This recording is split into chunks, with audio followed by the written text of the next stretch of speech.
আম জনতার পাশাপাশি ব্রিগেডে গীতাপাঠে হাজির ছিলেন তৃতীয় লিঙ্গের মানুষেরাও।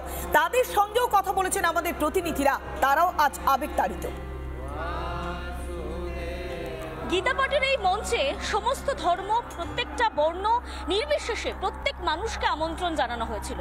সেই আমন্ত্রণের সাড়া দিয়ে একদিকে লক্ষ লক্ষ মানুষ যেমন এসেছেন, পাশাপাশি বারুইপুর থেকে এসেছেন বৃহন্নলা সমাজের বহু মহিলারা আছেন আমাদের সঙ্গে। টানে ছুটে আসে আমি দেখতে পাচ্ছি গীতা পাঠ শোনার জন্য, গীতা পাঠ করার জন্য। এই যে গীতা পাঠ শুনতে যাচ্ছি। সমাজে যাদেরকে ব্রাত্য বলে পিছিয়ে দেওয়া হয় তারা আজকে গীতার বই হাতে নিয়ে রয়েছেন। কি বার্তা দিতে চাইছেন মানুষের জন্য? প্রত্যেক ঘরে ঘরেই গীতা পড়া দরকার। গীতাই হচ্ছে আমাদের সর্বশ্রেষ্ঠ, পৃথিবীর সর্বশ্রেষ্ঠ শ্রীমদ্ ভগবত গীতা। এর আগে তো পৃথিবীতে কোনো দামি জিনিস নেই, কোনো কিছু নেই, তাই এনাটা গীতার টানে চলে এসেছি এখানে। আপনারা কতজন এসেছেন? আরো সবাইকে আমন্ত্রণ জানাবেন। ঠিক আছে, সবাই এই গীতা পাঠ শুনতে যাচ্ছি। এই গীতা যে জন্য আছি, গীতা থেকে বড় জিনিস করেছি নেই। ভারতবর্ষের প্রত্যেক প্রান্তেই হওয়া দরকার গীতা পাঠ, প্রত্যেকটা ভারতীয় মানুষের জন্য। গীতা তো খারাপ জিনিস না, গীতা আমাদের সবার জন্য।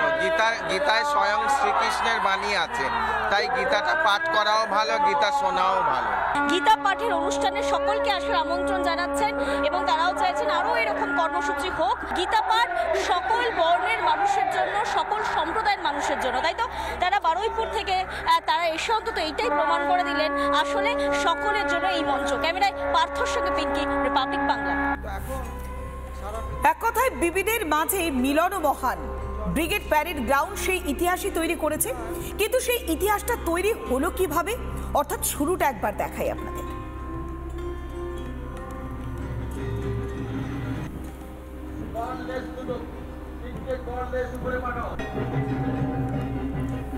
একেবারে সকাল থেকেই চলছে প্রদীপ জ্বালিয়ে মঙ্গল আরতি। সকাল থেকে সেই প্রস্তুতিটা ছিলই, তারপরে ধীরে ধীরে মূল পর্বের অনুষ্ঠান, তারপরে হয় গীতা পাঠ। তবে সকাল থেকেই লাগাতার সেই ছবিগুলো আমাদের প্রতিনিধিরা তুলে ধরেছে, দেখাবো আমাদের প্রতিনিধি শেখর দুবের সেই তুলে ধরা সকালের প্রতিবেদন। প্রেমও তিনি, যুদ্ধও তিনি, তিনি শূন্য, তিনি মেয়েদিনী।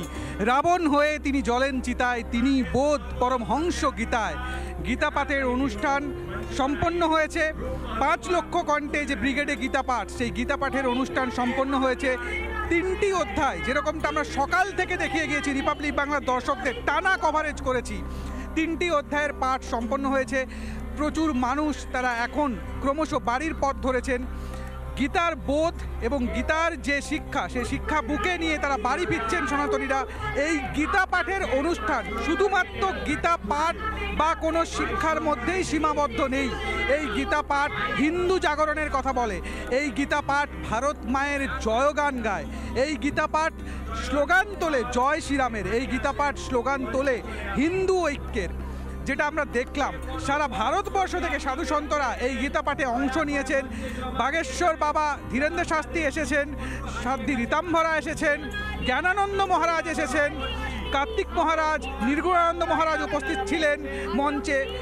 সবার মধ্যে সবার উপস্থিতিতে এই গীতা পাঠ সম্পন্ন হয়েছে এবং প্রচুর মানুষ যারা এখানে ছিলেন তারা ক্রমশ বাড়ির পথ ধরেছেন গীতার বোধ বুকে নিয়ে এবং হিন্দু ঐক্যের ভাবনা হৃদয়ে নিয়ে।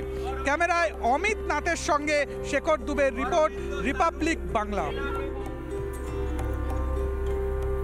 সত্যি গীতার যে মাহাত্ম্য, সেই মাহাত্ম্যটাকে উপলব্ধি করাটা আর 5 জনের কাছে বেশ খানিকটা গুরুত্বপূর্ণ ছিল। আর আজ 5 লক্ষ কণ্ঠে গীতা পাঠ, ব্রিগেডের মাঠে সম্পন্ন হয়েছে 5 লক্ষ কণ্ঠে গীতা পাঠের এই অনুষ্ঠান।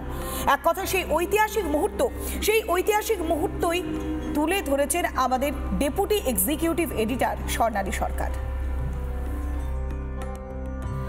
পশ্চিমবঙ্গের মাটিতে নতুন ইতিহাস তৈরি হচ্ছে, নতুন ইতিহাস লেখা হচ্ছে। এক ঐতিহাসিক অধ্যায়ের সাক্ষী থাকলো গোটা পশ্চিমবঙ্গ, বলা ভালো গোটা দেশ। যে অধ্যায়ের সামনে, যে অধ্যায়ে পশ্চিমবঙ্গ থেকে সনাতনী হিন্দুরা একসঙ্গে ব্রিগেডের সমাবেশে হাজির থাকলো, যে ব্রিগেড রাজনৈতিক রং দেখেছে, যে ব্রিগেড অনেক মিথ্যে প্রতিশ্রুতি, অনেক রাজনীতির কচকচি, অনেক জোট গড়া জোট ভাঙার সাক্ষী থেকেছে, সেই ব্রিগেড থেকে আজ গেরুয়া ধ্বজা, সেই ব্রিগেড থেকে আজ গীতা শ্লোক। এও তো এক কুরুক্ষেত্র। অধর্মের বিরুদ্ধে ধর্মের লড়াই বা অন্যায়ের বিরুদ্ধে ন্যায়ের লড়াইয়ের ক্রমশ পশ্চিমবঙ্গের মানুষজন, সনাতনী হিন্দুরা একটু একটু করে একজোট হচ্ছে। আসন্ন নির্বাচনে কোনো প্রভাব পড়বে, নাকি আসলে শিকড়ে ফেরাটা অনেক বেশি জরুরি ছিল নির্বাচন, ভোট, রাজনীতির ঊর্ধ্বে উঠে? যদিও এটাকে কেন্দ্র করেও কেউ কেউ রাজনীতির অ্যাডভান্টেজ নিতে চাইছেন, বা কেউ কেউ চাইছেন যে পুরো বিষয়টাকে গুলিয়ে দেওয়ার। যেরকম এক পক্ষ যারা সেকুলারিজমের তত্ত্ব আওড়ান, তারা সোশ্যাল মিডিয়ায় ইতিমধ্যেই লেখা শুরু করেছেন যে গীতা পাঠ করে কি হবে। গীতা পাঠ একসময় বাংলার বিপ্লবীরা দেশ স্বাধীন করার আগে, দেশমাতৃকার পরাধীনতা শৃঙ্খল ঘোচানোর আগে তাদের ব্যাগে যে ঝোলা থাকতো সেখানে গীতা থাকতো। কিন্তু আমরা ক্রমশ সময়ের সঙ্গে সঙ্গে সেখান থেকে সরে এসেছি, শিকড় থেকে সরে এসেছি। আজ শুধুমাত্র নতুন ইতিহাস রচনা নয়, বরং পশ্চিমবঙ্গের বাঙালি সনাতনী হিন্দুদের শিকড়ে ফিরে যাওয়ার একটা শুভ সূচনা এই ব্রিগেড থেকে। এর আগে ছিল লক্ষ কণ্ঠে, এবার 5 লক্ষ। এখানে আসা সাধু সন্তরা বলছেন যে আমরা চাই কোটি কোটি কণ্ঠে গীতা পাঠ হোক, কারণ তার মধ্যে মাধ্যমেই উন্মেষ হবে, চেতনার উন্মেষ হবে, জাতির উন্নতি হবে। ক্যামেরা রোহিত গণের সঙ্গে স্বর্ণালী সরকার, রিপাবলিক বাংলা, ব্রিগেড।